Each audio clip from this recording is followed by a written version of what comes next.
Selamat datang di channel kami ABC Tech Channel, channel keren yang membahas tentang isu-isu terkini perpajakan, forum pemaparan hasil penelitian, dan tempat untuk belajar teori dan praktek perpajakan. Bersama saya, kali ini kita akan membahas tentang Transfer Pricing Documentation, atau di dalam bahasa undang-undang disebut dengan dokumen penentuan harga transfer. Pembahasan kita akan kita bagi menjadi beberapa part.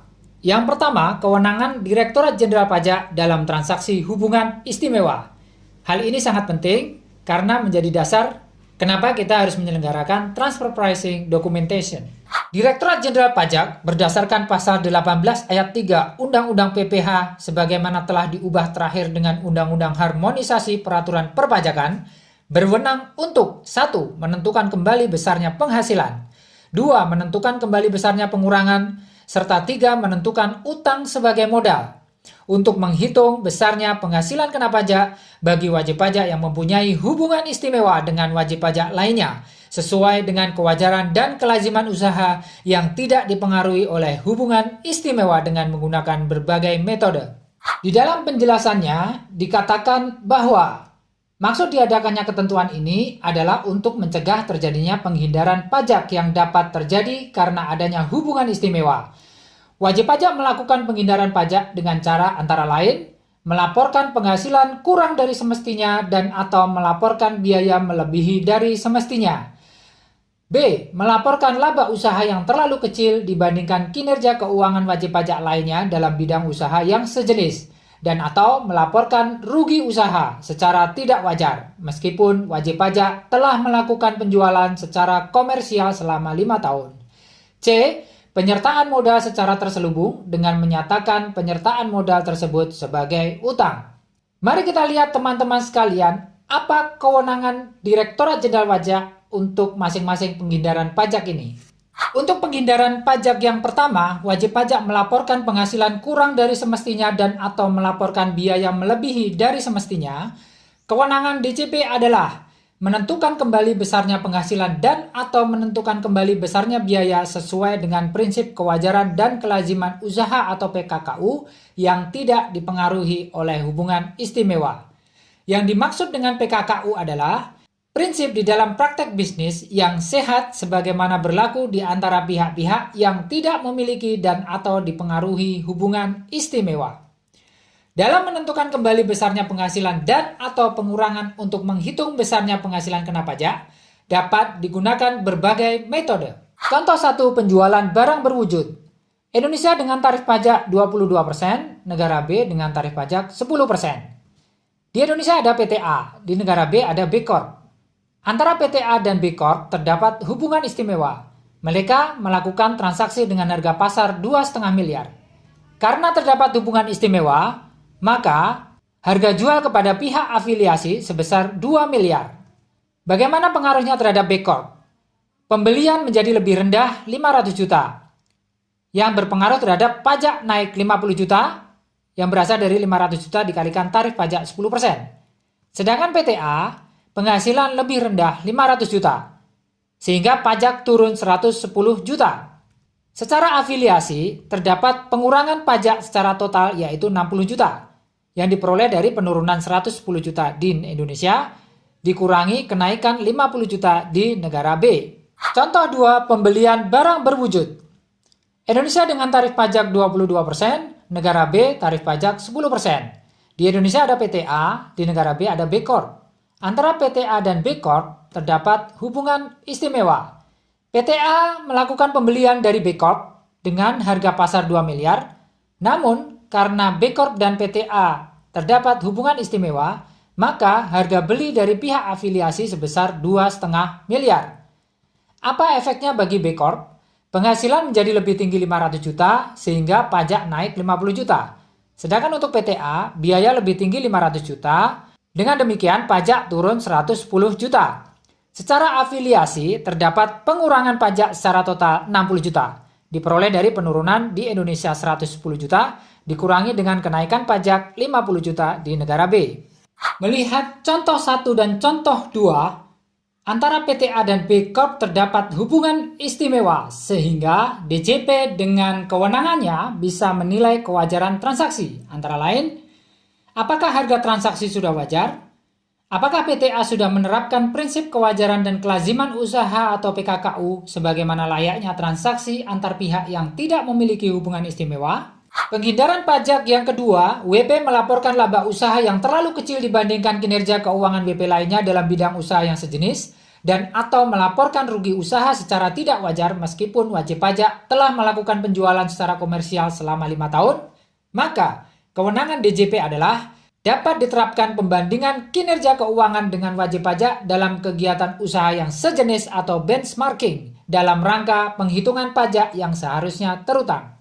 Melihat kembali contoh 1 dan contoh 2, maka juga berakibat kepada menurunnya laba PTA.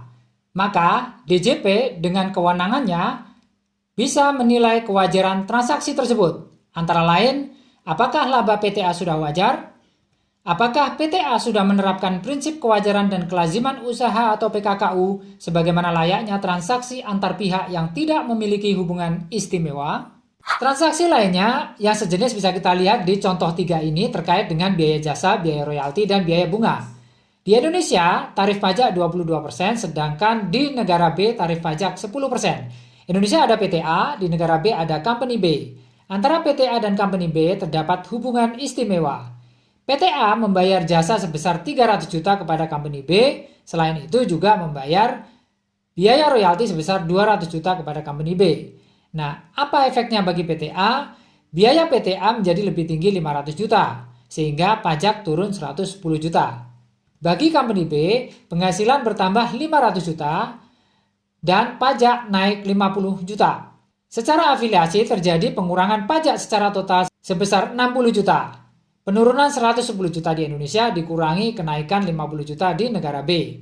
Dari transaksi di contoh 3, karena ada hubungan istimewa antara PTA dan Company B, maka DJP bisa menilai kewajaran transaksi. Antara lain, apakah pembayaran jasa dan royalti memang benar-benar ada? Jika ada, apakah nilai jasa dan royalti sudah wajar? Dan yang ketiga, apakah laba PTA sudah wajar?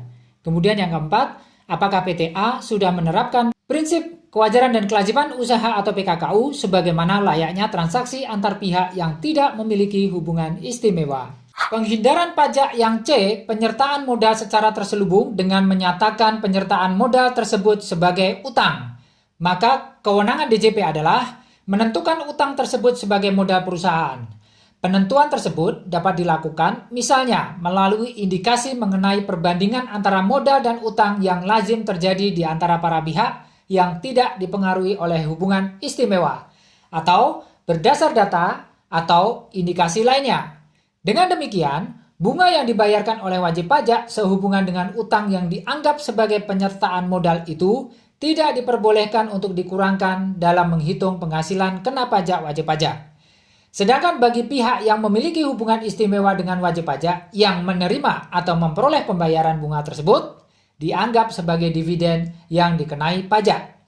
Yang kedua, kewenangan DJP. Sejalan dengan itu, selisih antara nilai transaksi yang dipengaruhi hubungan istimewa yang tidak sesuai dengan kewajaran dan kelaziman usaha dengan nilai transaksi yang dipengaruhi hubungan istimewa yang sesuai dengan kewajaran dan kelaziman usaha juga dianggap sebagai dividen yang dikenai pajak penghasilan sesuai dengan ketentuan peraturan perundang-undangan di bidang perpajakan. Contoh penyertaan modal terselubung sebagai hutang. Indonesia tarif pajak 22%, negara B tarif pajak 10%. Di Indonesia ada PTA, di negara B ada B Corp. Antara PTA dan B Corp terdapat hubungan istimewa, di mana B Corp memiliki PTA. Terdapat penyertaan modal terselubung B Corp kepada PTA sebagai hutang, sehingga hutang menjadi sebesar 100 miliar atau 10 kali dari modalnya. Nah, apa efek bagi PTA? Dengan tingkat bunga 10%, maka muncul biaya bunga sebesar 10 miliar dari 10% kali 100 miliar. Dengan demikian, biaya akan naik 10 miliar sehingga pajak akan turun 2,2 miliar. Bagi B Corp, penghasilan akan naik 10 miliar sehingga pajak pun akan naik 1 miliar, 10 miliar kali 10% tarif. Sehingga secara afiliasi terdapat pengurangan pajak secara total 1,2 miliar, yaitu penurunan 2,2 miliar di Indonesia dikurangi kenaikan 1 miliar di negara B. Nah, lebih menguntungkan lagi ketika di negara B pendapatan bunga tidak dikenakan pajak, maka pengurangan akan lebih besar lagi, yaitu sebesar 2,2 miliar di mana terjadi penurunan 2,2 M pajak di Indonesia dikurangi dengan 0 karena tidak dikenakan pajak di negara B. Mari kita lihat kewenangan yang dimiliki DJP. Hutang 100 miliar, dalam hal ini 10 kali modalnya. Menurut PMK 169 2016, bahwa jumlah hutang wajar adalah 40 miliar, yaitu 4 kali jumlah modalnya.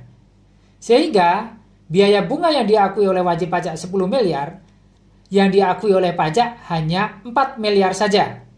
Dengan demikian, terjadi koreksi biaya bunga sebesar 6 miliar.